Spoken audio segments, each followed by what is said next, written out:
memulai ibadah kita pada pagi hari ini. Jemaat Tuhan yang ada di gereja ini, kita bisa sama-sama fokus untuk kita beribadah, menyenangkan hati Tuhan. Yang punya handphone bisa di silent atau dimatikan. Untuk jemaat Tuhan selamat beribadah juga melalui online. Kita akan puji buat Tuhan, kita mau memuji nama Tuhan, kita mulai ibadah pagi hari ini. Karena minggu pagi hari ini adalah minggu Prapaskah, di mana minggu depan kita sudah sama-sama memperingati hari kematian Tuhan Yesus.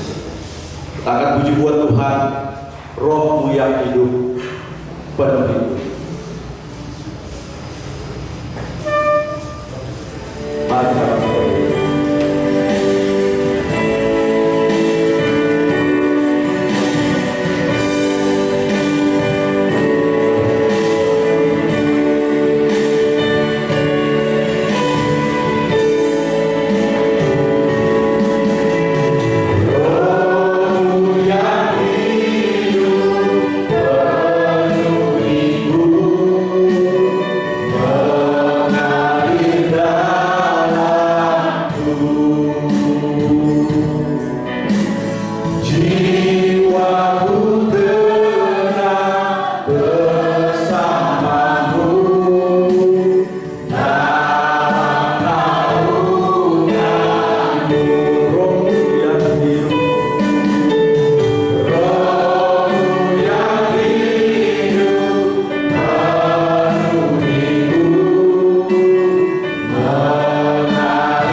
Puji Tuhan.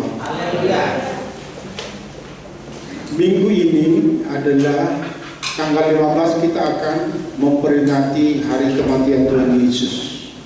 Jadi 2 kali hari Minggu ini adalah disebut dengan Prapaskah.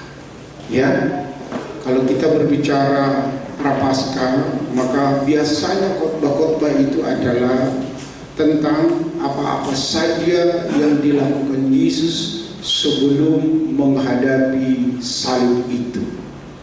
Apa-apa saja yang dilakukan Yesus sebelum dia disalibkan. Karena itu, saudaraku, hari ini kita akan belajar dari firman Tuhan.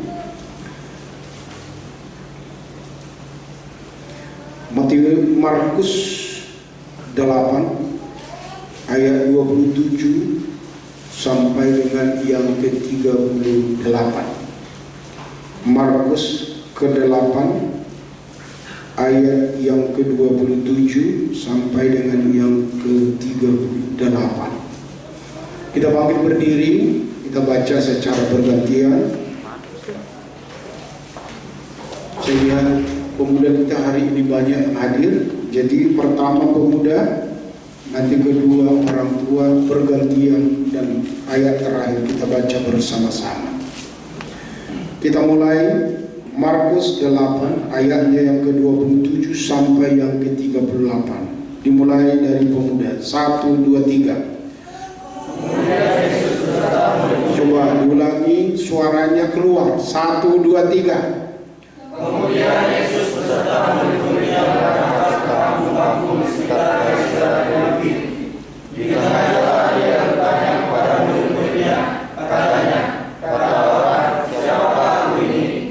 Jawab mereka, ada yang mengatakan Yohanes Pembaptis, ada juga yang mengatakan Elia, ada juga yang mengatakan seorang dari mana lagi. Ia bertanya kepada mereka, tetapi apa katamu? Siapakah aku ini? Maka jawab Petrus, engkau adalah Mesias. Lalu Yesus melarang mereka dengan keras supaya jangan memberitahukan kepada siapapun tentang Dia.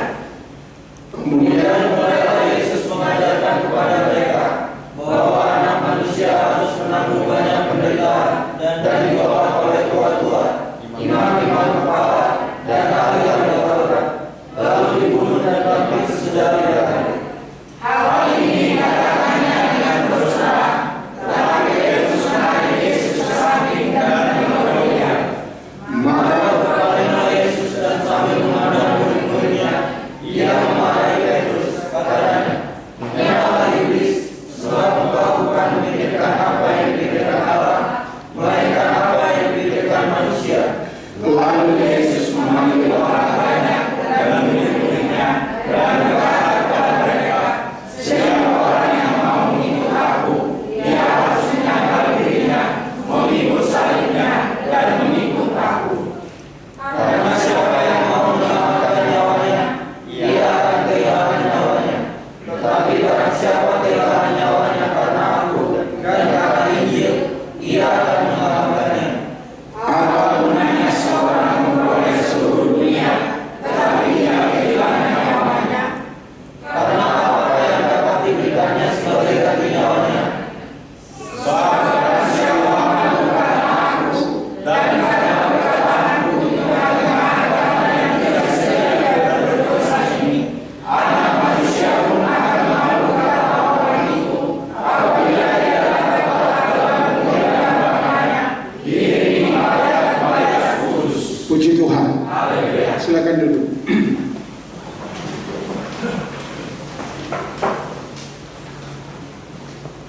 Minggu-minggu seperti ini, seperti yang saya katakan tadi, Yesus memberitahukan dia mau menderita. Tetapi sebelum diucapkan itu, ada perkataan firman Tuhan tadi tentang pengakuan Petrus. Apa itu? Kata orang, siapakah aku ini?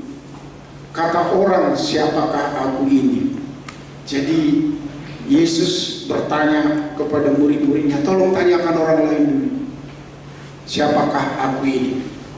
Jadi murid yang bertanya kepada khayalak ramai, menurut kamu siapakah Yesus ini?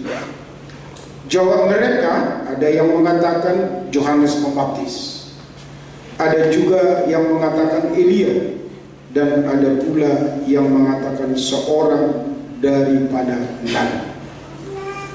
Setelah dilihat jawaban dari khayalak ramai melalui murid-murid, maka pertanyaan yang kedua ditanya kepada murid. Ya, ia bertanya kepada mereka, itu sekarang murid. Tetapi apa katamu, siapakah aku ini? Maka jawab Petrus, engkau adalah Mesias. Lalu Yesus melarang mereka dengan keras supaya jangan memberitahukan kepada siapa pun tentang dia. Jadi Petrus menjawab, engkau adalah Mesias. Jadi pertama, Yesus mau mengajarkan, meyakinkan bagaimana pandangan orang banyak terhadap dia. Siapakah aku ini? Lalu ditanya muridnya, menurut kamu siapakah aku ini? Lalu Petrus menjawab, engkaulah Mesias. Engkaulah Mesias. Saudara tahu artinya Mesias? Coba katakan, siapa yang tahu? Nggak ada yang tahu. Mesias artinya yang diurapi, ya, yang diurapi. Itu artinya. Nah, kalau kita berbicara tentang urapan, mulai dari perjanjian lama hingga perjanjian baru, itu semua di dalam perjanjian lama, itu semua untuk para nabi dan para raja. Diurapi. Jadi selalu diurapi. Dan raja yang paling terkenal di dalam perjanjian lama itu Raja Daud, dan kemudian anaknya Raja Salomo. Nah, setelah ini dimengerti oleh muridnya bahwa Yesus itu siapa, dia adalah Mesias yang diurapi. Kalau raja diurapi itu adalah yang berkuasa. Kalau raja yang diurapi itu artinya orang yang banyak harta.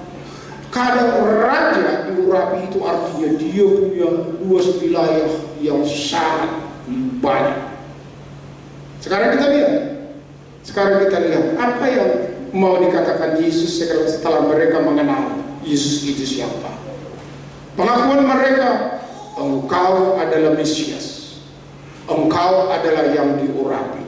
Lalu masuk bagian yang kedua. Bagian yang kedua ini adalah Yesus mengatakan sesuatu kepada mereka. Kalau kamu mengatakan saya Mesias, kamu mau berkata aku mau mengikuti, engkau mau mengikuti aku, ada syaratnya. Maka di sini syarat mengikuti Yesus itu apa? Di dalam pengertian orang Yahudi, maka dia adalah yang diurapi. Yang diurapi berarti raja. Yang diurapi berarti penguasa. Yang diurapi itu adalah ahli perang, selalu menang seperti Raja Daud. Jadi pikiran orang Yahudi dan murid-muridnya itu, arti dari yang diurapi itu adalah segalanya, penguasa, raja yang tidak pernah terkalahkan. Tetapi Yesus berkata, aku mau menderita. Akhirnya perkataan Yesus didengar oleh murid. Bagaimana ini? Kok dia yang diurapi? Kok dia yang mau diurapi? Kebiasaan dalam perjanjian lama, seorang raja yang berkuasa, seorang raja yang punya kekayaan, seorang raja yang bisa memerintah. Tetapi dikatakan, aku mau menderita. Bertolak belakang. Dan lebih jelas lagi dikatakan di dalam ayatnya yang ke-32, hal ini dikatakannya dengan terus terang. Tetapi Petrus menarik Yesus ke samping dan menegur dia. Maka berpalinglah Yesus sambil memandang murid-muridnya. Ia memarahi Yesus, katanya, "Enyahlah engkau iblis." Perhatikan, murid melihat dia yang diurapi, berarti raja, berarti penguasa, berarti yang punya pasukan. Tetapi Yesus berkata, "Aku bukan seperti itu. Aku datang untuk menderita." Spontan Petrus berkata, ditarik Yesus, "Jangan begitulah, guru. Masa guru kami mau menderita? Nggak benar itu." Lalu Yesus berkata lebih kejam lagi, "Enyahlah engkau, pergilah engkau dari sini. Apa yang kamu pikirkan tidak pernah apa yang dipikirkan Tuhan." Lalu dia berkata, "Kalau mengikut aku ada syaratnya." Mari kita lihat syarat untuk mengikut dia. Bagian yang pertama, kita baca, menyangkal diri. Apa artinya menyangkal diri? Ini setiap hari, setiap saat, hamba-hamba Tuhan selalu katakan, kalau mengikut Yesus, menyangkal dirinya. Mari kita belajar apa artinya. Kita baca ayat 34, 1, 2, 3. Lalu Yesus memanggil orang banyak dan murid-muridnya dan berkata kepada mereka, "Setiap orang yang mengikuti aku, ia harus menyangkal dirinya." Stop di sini. Ia harus menyangkal dirinya. Apa artinya? Artinya adalah di dalam ayat di sini dikatakan tadi, "Petrus, kamu tidak pernah memikirkan apa yang saya pikirkan." Jadi kalau kita mau mengikut Yesus dengan benar, maka yang kita ikut pikiran Yesus. Maka apa yang menjadi keinginanmu, katakan no. Apa yang menjadi kehendakmu, katakan tidak. Itu artinya menyangkal Yesus. Karena apa? Kamu tidak pernah memikirkan apa yang Tuhan inginkan. Jadi menyangkal diri adalah mematahkan setiap keinginan kita yang bertentangan dengan keinginan Tuhan. Puji Tuhan. Kalau kita berdoa, apa yang biasanya kita katakan? Selalu ada 3 hal. Perhatikan. Kalau kita berdoa, memberi permohonan. Doa itu adalah komunikasi. Kalau berbicara komunikasi, maka 3 hal yang harus kita tahu. 1, menyampaikan permohonan, itu tidak salah. Menyampaikan seperti tadi Pak Syota, doakanlah supaya anakku boleh sembuh melalui tindakan apapun yang dilakukan medis. Itu permohonan. Tadi Nabi Tuhan berkata, doakanlah supaya istri saya sehat dan bayi yang dikandung sampai melahirkan sehat. Itu permohonan. Itu satu sisi aspek dari doa. Memohon. Jadi kalau kamu memohon di dalam doamu hari ini, itu tidak salah dan itu dibenarkan. Tetapi kalau kamu berbicara komunikasi, maka itu di situ ada 2. 1 saya dan 1 orang yang saya sampaikan permohonan. Maka Yesus berkata, kamu tidak pernah memikirkan apa yang Allah pikirkan. Jadi kita harus dengar juga apa yang Allah katakan kepada kita. Silahkan Tuhan berbicara kepadamu. Ada orang bertanya kepada saya, bagaimana mempersilahkan Tuhan berbicara kepada dia? Sangat banyak pengalaman kita. Apa itu? Jika kamu membaca firman Tuhan, sesungguhnya dia sedang berbicara kepadamu. Puji Tuhan. Jadi bagi orang Kristen, membaca firman Tuhan itu mutlak. Apalagi anak Tuhan. Membaca firman Tuhan itu adalah keharusan. karena dia berbicara kepada kita. Doa tadi yang pertama, kita memberikan permohonan.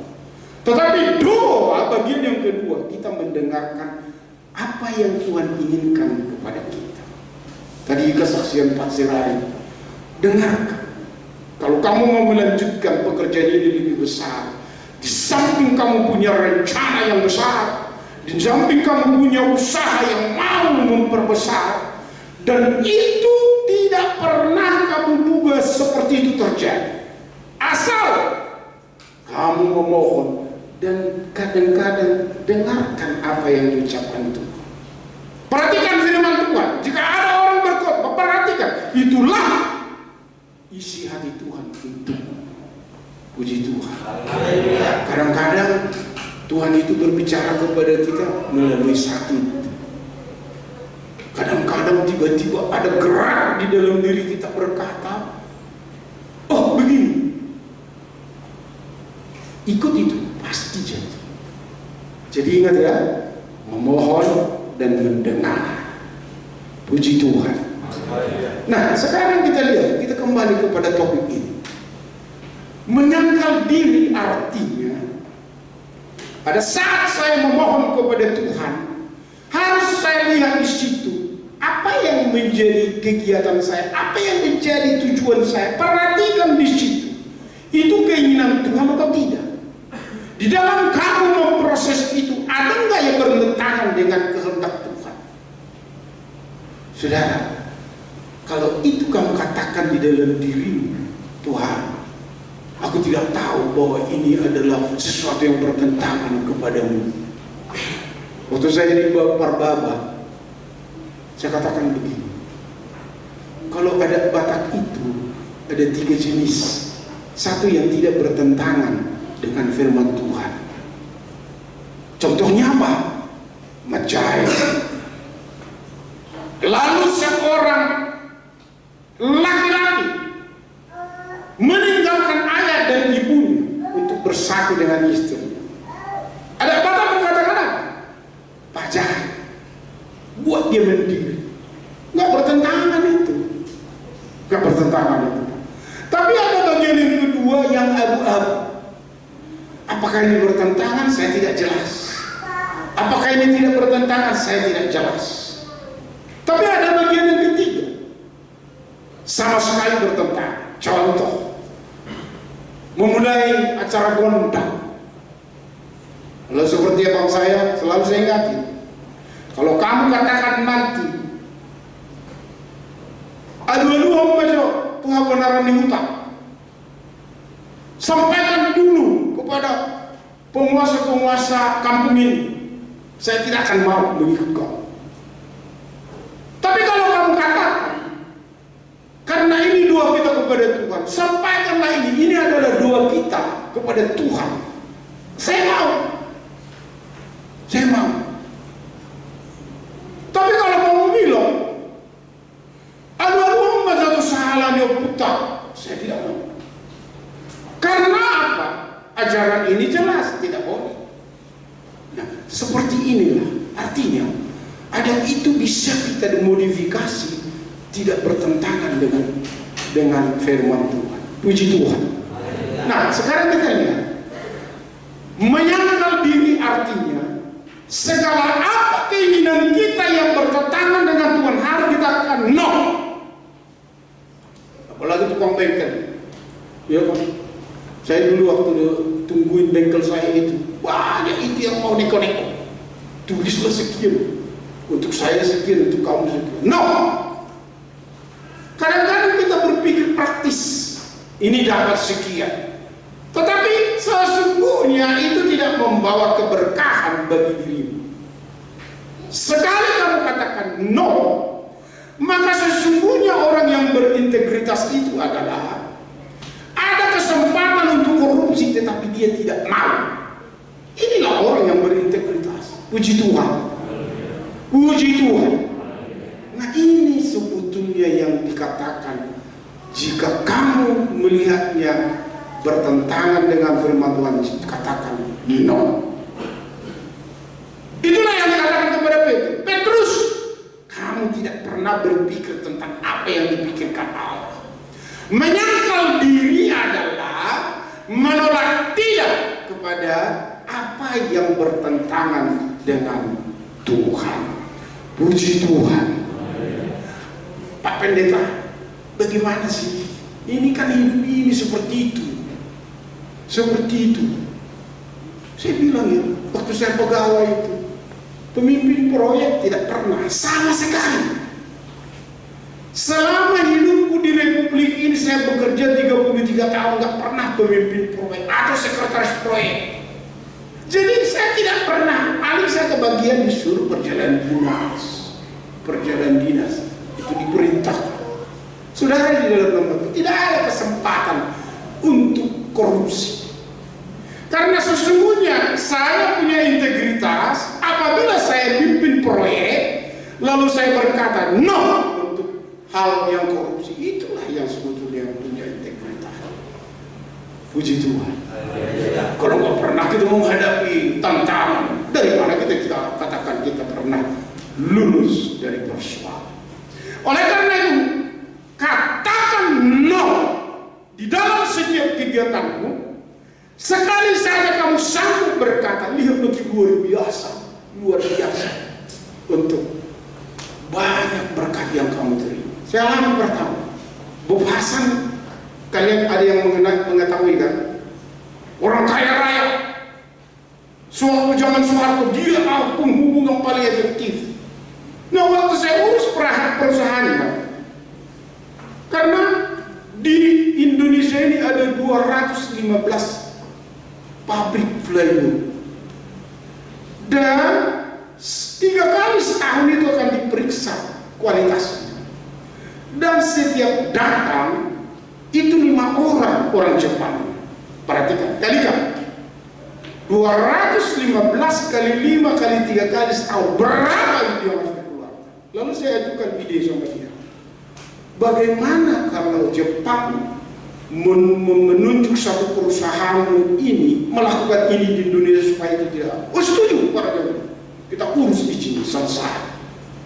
Saudara tahu, waktu tidak keluar izinnya itu, saya dikasih dolar semua. Nggak tahu setebal apa, nggak pernah. Saya bilang, Pak, kalau saya terima ini, saya tidak bisa ngomong apa-apa lagi ke Pak. Mungkin. Lalu dia bilang, baru kamu saya lihat pegawai negeri yang pernah menolak uang dari saya. Semua itu saudara di dalam rumah Tuhan. Apa yang terjadi? Setiap aku meminta sesuatu untuk ditolong oleh Pak Bob, itu gampang. Karena apa? Saya teruji. Jadi itu semua, dan banyak orang digenegonoi. Nggak apa-apa itu. Sesungguhnya orang yang punya integritas itu adalah orang yang mengatakan tidak terhadap keinginan yang bertentangan dengan Tuhan. Puji Tuhan. Dan dia berkata harus mengikuti keinginan Allah, Yesus. Dan yang berikutnya, tidak seperti Raja Daud. Yesus itu berkata, aku ini mau menderita, bingung lagi murid. Aku ini mau disalib, bingung lagi murid. Dia bilang, aku datang tidak seperti Raja Daud. Raja Daud itu apa? Pandai berperang, selalu menang. Enggak, kalau aku datang untuk mengalah. Coba perhatikan sewaktu dia ditangkap dari Taman Getsemane sampai dia disalib, tidak ada perlawanan. Seperti seekor domba yang mau disembelih, tidak mau mengatakan apa-apa. Puji Tuhan. Lihat ini, apa yang ajaran yang mau saya katakan hari ini.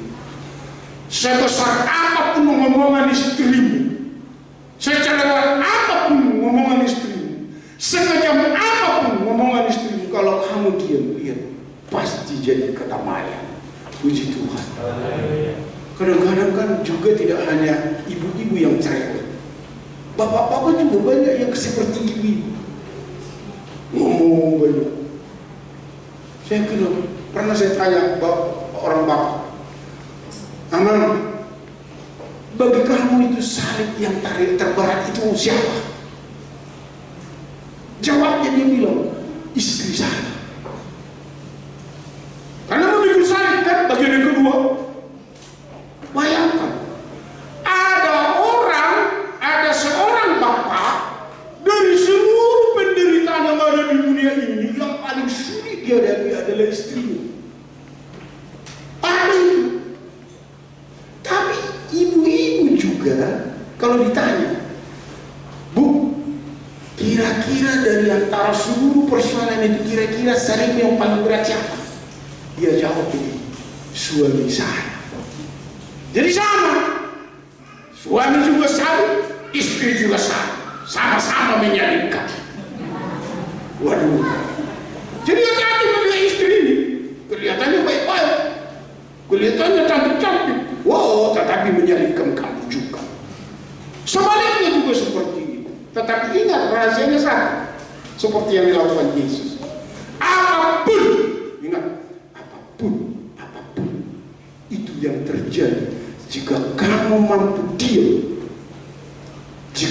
mampu diam, terhadap kasus itu, semuanya akan menjadi kemuliaan Tuhan. Puji Tuhan. Sama seperti Yesus, sejak ditangkap dari Taman Getsemani sampai dia mati di kayu salib, tidak ngomong kata-kata itu. Akhirnya apa? Karena itu dia dimuliakan sebagai anak Allah. Puji Tuhan. Bukan banyak ngomong lalu kita selesai persoalan. Tidak. Jadi bapak-bapak yang banyak ngomong tentang istrinya, sesungguhnya kamu yang harus belajar dia, supaya kamu tahu Tuhan itu akan bekerja melalui diam. Puji Tuhan. Apakah bisa kita tutup ibu-ibu ini tidak ngomong? Sulit. Karena apa? 7 kali lipat ngomong sehari dari kamu. Jadi kalau saya ngomong 10, istri saya itu 7 kali. Itu sudah dibuatkan, itu sudah begitu adanya. Jadi kalau dia ngomong, udahlah, pokoknya tugas kamu mendengarkan ibu-ibu ngoceh. Puji Tuhan. Bagus, karena dia sudah mengatakan haleluya. Jadi kalau ngomel, memang itu kerjanya. Begitu kamu datang dia ngomel. Ya memang itu. Tetapi ingat, penyelesaiannya kamu diam seperti Yesus, tidak mengatakan sepatah kata pun, dan akhirnya semua mengakui dia adalah Tuhan, dia adalah Mesias yang benar, dan dia adalah menaklukkan kematian itu. Puji Tuhan. Mesias harus menderita dan taat sampai mati di kayu salib. Jangan kamu diam hari ini, besok katakan lagi pemberontak kamu, nggak bisa. Pokoknya kamu udah dipersatukan dengan istrimu, udahlah diam. Pasti akan ada kedamaian di dalam rumah tangga kamu. Puji Tuhan. Diam bukan berarti kalah. Diam adalah mempersilahkan Tuhan mau memberikan berkatnya di dalam keluarga. Mari kita lihat bagian yang kedua. Apa artinya mengikut Yesus? Memikul salib. Bayangkan, seperti yang saya katakan tadi. Aman. Kalau menurut kamu, dari seluruh penderitaanmu itu, kira-kira salibmu yang paling besar apa? Dia jawab, istri saya. Kalau kita tanya ibu, dari seluruh persoalan itu, kira-kira bebanmu, salibmu yang paling besar siapa? Anaknya. Jadi bapak dan ibu saling menyalibkan. Lihat nanti, kamu yang muda-muda itu, nanti lihat. Bapak-bapak itu kelihatannya baik-baik, sekali ibu ini mulai muda, biasanya baik-baik. Nanti sebentar lagi kamu dihabisi. Kalau kamu tidak mau diam, semuanya akan berantakan. Karena itu, seperti Yesus diam, itulah jawaban. Mari kita lihat. Kita baca ayat 34 tentang ini ada satu ayat. Kita baca 1, 2, 3. Lalu Yesus memanggil orang banyak dan murid-muridnya dan berkata kepada mereka, setiap orang yang mengikut aku, ia harus memanggilnya, memikul salibnya. Titik, memikul salib. Segala bebanmu, segala persoalanmu, itulah bebanmu. Itulah memikul salib. Ada orang Kalau dia sudah bertengkar, nggak datang lagi ke gereja, makin runyam, makin runyam. Asal ada alasan sedikit, aduh, lagi kurang enak badan, runyam. Kalau kamu sakit, datang di sini, lihat, semuanya akan berubah. Tuhan sanggup membuat caranya untuk semuanya berubah. Puji Tuhan. Ada teman saya marga menuru di Syaura. Dia sudah berumur 55 tahun. Tapi dia masih senang memanjat mangga yang di samping rumahnya itu. Suatu kali kami datang ke sana. Aduh, Pak Pendeta, ini kaki saya ini udah bengkak. Kenapa, Mang? Meleher. Sadari dirimu kalau kamu sudah berumur. Sadari. Menyangkal diri itu seperti itu juga. Memikul salib itu juga seperti itu. Jangan pura-pura seperti anak muda, padahal sudah beok. Jangan seperti pura-pura anak muda, padahal semua sudah ompong. Oh, malah tanggung sebut bangga. Udahlah, sadarilah, segala sesuatu itu ada masanya. Puji Tuhan. Semua mimpi dong apa? Seperti mimpi semuanya. Saya bulan Juni ini sudah 70 tahun. Saya lihat dari sejak saya di kampung sampai sekarang itu seperti mimpi. Dan semua bisa saya ingat di dalam ingatan saya dengan jelas. Oleh karena itu dikatakan pikul sah. Apa yang menjadi bebanmu sekarang? Itulah salibmu. Sekarang itu tidak. Yesus berkata, ini salib seperti yang dibuat oleh orang Katolik. Kalau minggu depan orang Katolik itu kalau di Flores, jalan mereka sepanjang jalan dipikul oleh salib itu. Kami waktu ke Yerusalem, kaget saya. Orang-orang Katolik itu betul-betul memikul salib. Saya bilang, ini apa-apaan ini? Bukan begitu lagi. Segala penderitaan yang kamu alami sebagai suami istri yang punya anak, sesungguhnya di dalam pekerjaanmu juga itulah salibmu. Puji Tuhan. Kalau kau dapat menyelesaikan itu dengan baik, sesungguhnya engkaulah orang yang dipermuliakan Tuhan. Puji Tuhan. Tepuk tangan untuk Tuhan.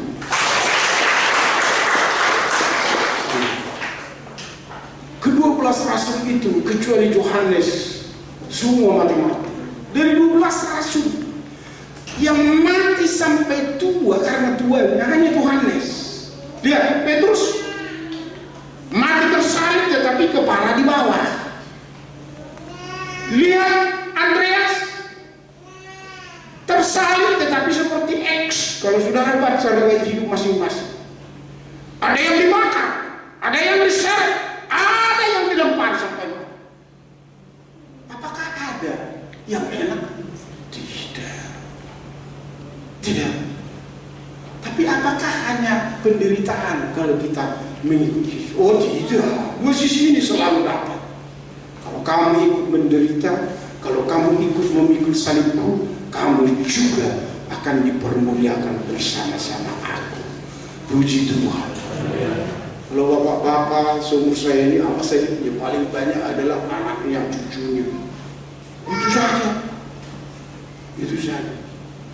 Kau dapat menanggulangi itu dengan pelan-pelan. Tidak semua instan. Semua harus berproses. Perhatikan. Segala sesuatu yang diberikan Tuhan kepada kita berkat, itu tidak ada yang tiba-tiba. Kalau saya lihat Pak Siregi ini selama di samping rumah saya, aduh, kayak tidak ada tanda-tanda kehidupan. Manis. Tidak ada tanda-tanda kehidupan. Sejak kami mulai gereja ini dengan para hamba-hamba Tuhan, saya lihat teman-teman saya hamba Tuhan di sini, kayak tidak ada tanda-tanda kehidupan. Lesu semua. Tapi semua berubah jika kamu taat sampai mati. Puji Tuhan. Tidak di dalam pasti ada yang terjadi. Karena itulah janji Tuhan bagi orang yang taat sampai mati. Puji Tuhan. Tuhan ini lihat ini mati-mati. No. Berapa banyak sekarang murid Tuhan Yesus di seluruh dunia? Sekarang hampir 8 miliar. Hampir 4 miliar. Karena ada orang yang rela mengikut saya. Puji Tuhan. Jadi jangan lihat aja sakitnya aja, enggak lah. Tuhan juga menyediakan hal yang baik bagimu jika kamu setia datang beribadah. Puji Tuhan. Kita lihat bagian yang ketiga. Ikut Yesus. Perhatikan ini, ikut Yesus. Kita baca ayatnya yang ke-34, 1, 2, 3. Lalu Yesus memanggil orang banyak dan murid-muridnya dan berkata kepada mereka, setiap orang yang mau mengikut aku, ia harus menyangkal dirinya, memikul salibnya, dan mengikut aku. Perhatikan, mengikut Yesus kemana? Ke Yerusalem. Di Yerusalem ada siapa? Perhatikan, ada Raja Daud dan Raja Romawi. Mau apa? Mau disiksa, mau menderita. Jadi jangan kamu mau ke Yerusalem, jangan kamu mau jadi S1, jangan kamu mau S2, jangan kamu mau menginginkan banyak duit, tidak mau ke Yerusalem. No gain without pain. Tidak ada sesuatu yang kita dapatkan tanpa penderitaan. Puji Tuhan. Anak-anak ini sekarang, saya harapkan tidak ada anak muda di sini yang belajar semalam suntuk. Tidak ada. Dan percayalah, ini janji Tuhan. Siapa yang instan jadi harus dibentuk, harus diproses seperti Yusuf. Dijual dulu, dijeburkan dulu ke sungai, dijual menjadi hatoban, masuk penjara, lalu jadi raja. Puji Tuhan. Jadi raja itu hanya 1 detik. Tetapi kalau kamu mau perhatikan, mulai dia dibenci oleh saudaranya. Aduh, Tuhan tahu. Tapi apa terjadi?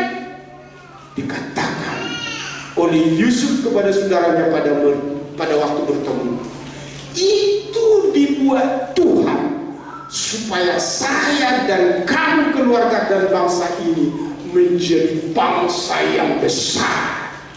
Puji Tuhan. Jangan ada di antara kamu sering ditempelin oleh mamamu. Tidak ada. Kita ini sudah karena kebal ditempelin dan tidak pernah membenci. Perhatikan, apa yang kamu alami dengan orang tuamu setelah mati, lalu kamu melihat nilai-nilai yang baik itu yang diperbuat. Puji Tuhan. Sama seperti sahabat Sirai, minggu kemarin kami dibikin rapat untuk memperjuangkan dia jadi pahlawan nasional, untuk menandatangani setuju jadi dia pahlawan. Harus mati dulu. Jadi bagian bapak-bapak untuk anakmu ini menghargai kamu setelah mati. Anak saya ini, saya yakin setelah saya mati dia akan bangkit. Karena memang itu hukumnya. Yesus selama di dunia ini tidak ada murid yang membuat dia tenang. Berdoa dulu sebentar. Jadi begitu dulu. Jadi kalau anak saya ini kedengaran dibilang cucu saya tidur bapak opung, biasa itu. Jangan lihat itu sesuatu yang aneh. Jangan. Itu Alkitabiah. Tetapi waktunya, perhatikan. Setelah Yesus mati, apakah ini semua menurut pikiranmu bisa dikerjakan orang? Tidak. Tetapi Yesus berkata, setelah kamu menerima Roh, maka itu semua akan dapat kamu kerjakan. Tidak ada. Saya sangat tenang kesaksian Pak Sirai. Dengan aku berserah dan selalu memanggil-manggil nama Tuhan, maka itu semua dapat berjalan. Puji Tuhan. Tepuk tangan untuk Tuhan. Jangan harapkan ada sesuatu terjadi perubahan di dalam hidupmu. Kamu bukan manusia yang teratur berdoa untuk dirimu, untuk istrimu dan anak-anak. Tidak. Tidak akan rugi saya mengeluarkan air mata dengan ibu berdoa setiap hari untuk kalian. Semangat dari baris doa saya begini. Tuhan, aku bersyukur. Sinesta saya sudah lihat datang teratur tetapi masih terlambat. Tolong Tuhan jamah dia supaya jangan belakangan dia datang. Hanya itu aja doa saya karena dia sudah datang. Langkah demi langkah sudah ada perbaikan. Tetapi percayalah, jika kamu konsisten seperti ini datang dan datang, Tuhan pasti tidak membiarkan kamu sendirian. Tuhan akan memberkati pekerjaan. Itulah janji Tuhan bagi kita. Itulah janji Tuhan bagi kita. Puji Tuhan. Sekarang kita lihat. Tetapi semua murid setia sampai mati. Kamu setia dalam gereja ini. Apakah karena kekuatan? No. Hanya karena firman dan roh itu bekerja di dalam dirimu. Maka kita dapat tetap penuh gereja ini seperti ini. Puji Tuhan. Bersyukurlah. Lebih dari apa yang kamu pikirkan Tuhan sediakan. Setia. Mari kita lihat kesimpulan. 3 syarat. 1 kita baca. 1, 2, 3. 3 syarat mengikut Yesus. 1. Menyangkal diri. 2. Mengikut salib. 3. Ikut Yesus. Mari kita bangkit berdiri.